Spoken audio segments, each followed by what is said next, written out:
Hello friends, एक बार फिर से आप सभी लोगों का हमारे यूट्यूब चैनल में स्वागत है। दोस्तों, आज का वीडियो आपके लिए बहुत ही इंपॉर्टेंट होने वाला है, क्योंकि आज हम आपके लिए लेकर आए हैं असाइनमेंट 5 कक्षा 10वीं सामाजिक विज्ञान का फुल सोल्यूशन। दोस्तों, आपको पता होगा कि आपके दोस्तों छत्तीसगढ़ माध्यमिक शिक्षा मंडल रायपुर ने दिसंबर माह के असाइनमेंट 5 जारी कर दिए हैं।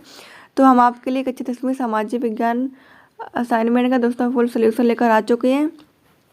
तो आप लोग वीडियो में लास्ट तक जरूर बने रहिएगा। वीडियो को स्टार्ट करने से पहले अगर आपने अभी तक हमारे चैनल को सब्सक्राइब नहीं किया तो चैनल को सब्सक्राइब जरूर कर लें और बेल आइकन को प्रेस कर लें, जिससे आपको हमारे आने वाले लेटेस्ट वीडियो की नोटिफिकेशन मिल सके। तो चलिए फ्रेंड्स, क्लास 10 सामाजिक विज्ञान का सबसे पहले हम क्वेश्चन देख लेते हैं, फिर आपको आंसर इसी वीडियो में बताएंगे। तो वीडियो को स्किप करने की कोशिश बिल्कुल भी ना करें। तो चलिए फ्रेंड्स, देख लेते हैं। निर्देश इसमें दिए हुए हैं। दिए गए सभी प्रश्नों को निर्देशानुसार हल कीजिए। पहला क्वेश्चन दिया हुआ है इसमें, परमाणु निशस्त्रीकरण कैसे संभव हुआ। फिर इसके बाद दोस्तों दूसरा क्वेश्चन दिया हुआ है, पहले आम चुनाव की 3 खास बातें लिखिए। फिर इसके बाद तीसरा क्वेश्चन दिया हुआ है, किसी देश की जनसंख्या में युवा वर्ग के लोग ज़्यादा हैं तो उस देश की आर्थिक व्यवस्था कैसी होगी।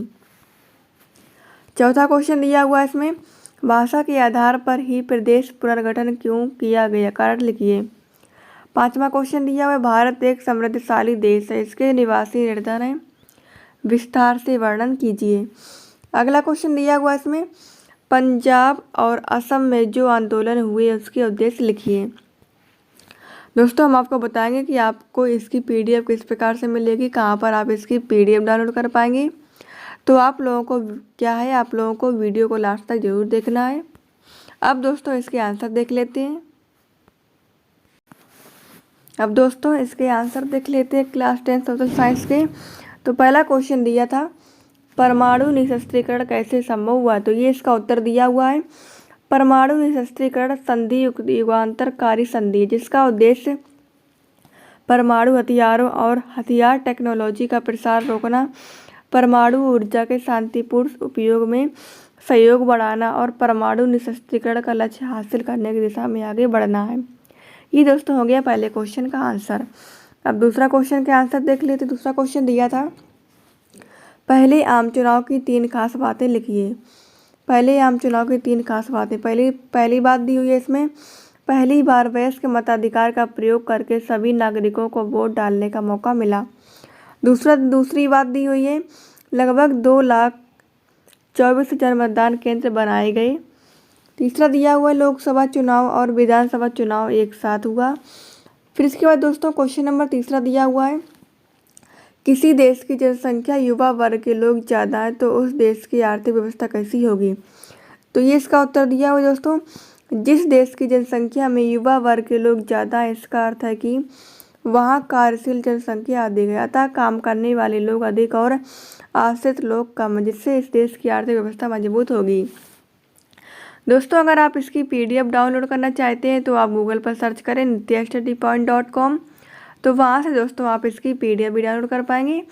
मैं आपको दोस्तों डिस्क्रिप्शन बॉक्स में इसकी लिंक प्रोवाइड करवा दूँगी, वहाँ से आप डायरेक्ट आप हमारी वेबसाइट पर पहुँच जाएंगे। फिर इसके बाद दोस्तों नेक्स्ट क्वेश्चन दिया हुआ है, भाषा के आधार पर ही प्रदेश पुनर्गठन क्यों किया गया, कारण लिखिए। उत्तर दिया हुआ इसमें, 1917 में कांग्रेस ने इस मुद्दे पर अपनी प्रतिबद्धता जाहिर की कि स्वतंत्रता के पश्चात भाषा के आधार पर राज्यों का पुनर्गठन होगा। दूसरा पॉइंट दिया हुआ इसमें, स्वतंत्रता के पश्चात इसके लिए अलग अलग क्षेत्रों में जन आंदोलन चलने लगे।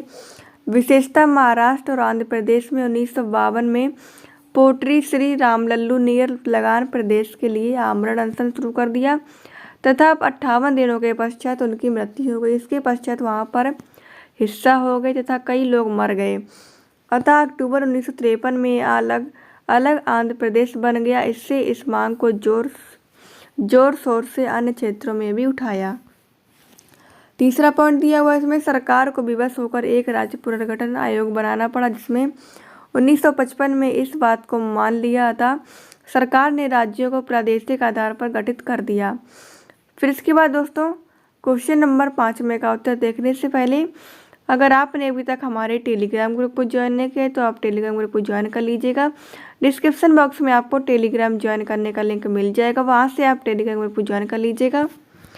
दोस्तों क्वेश्चन नंबर 5वां देख लेते हैं। क्वेश्चन नंबर 5वां दिया हुआ है, भारत एक समृद्धशाली देश है जिसके निवासी निर्धन है, विस्तार से वर्णन कीजिए। इसका उत्तर दिया हुआ है, भारत में अपार प्राकृतिक संसाधन है लेकिन इसका उचित एवं वितरण नहीं हो पाता, जिससे यहाँ के निवासी समृद्धशाली देश होने के बाद भी निवेदन है। भारत में निर्धनता के निम्नलिखित कारण है। पहला पॉइंट दिया हुआ है इसमें, तीव्र जनसंख्या वृद्धि। भारत में प्रति 2.6% की दर से जनसंख्या वृद्धि हो रही है। इतनी तीव्र गति से उत्पादन एवं और संसाधनों की मात्रा में वृद्धि नहीं हो रही है, जिससे देश का आर्थिक संतुलन बिगड़ रहा है। दूसरा क्वेश्चन दिया बेरोजगारी। इसमें दिया हुआ है, बेरोजगारी दूसरों पर आश्रित बना देती है। व्यक्ति को बेरोजगार होने से दूसरों पर आश्रित रहना पड़ता है, व्यक्तिहीनता की भावना से ग्रस्त हो जाता है।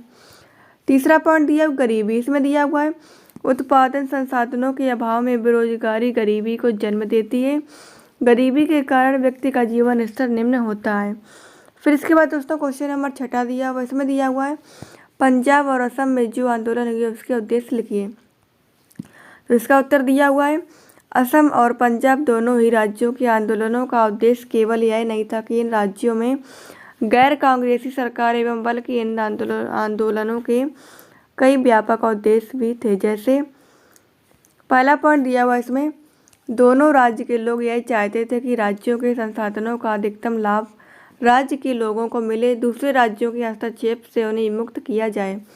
दूसरा दिया हुआ है पॉइंट, दोनों ही राज्य केंद्र के कड़े नियंत्रण से मुक्त तथा अपने आंतरिक मामलों में स्वायत्तता चाहते थे, अर्थात वे राज्यों के लिए और अधिक अधिकारों की मांग कर रहे थे।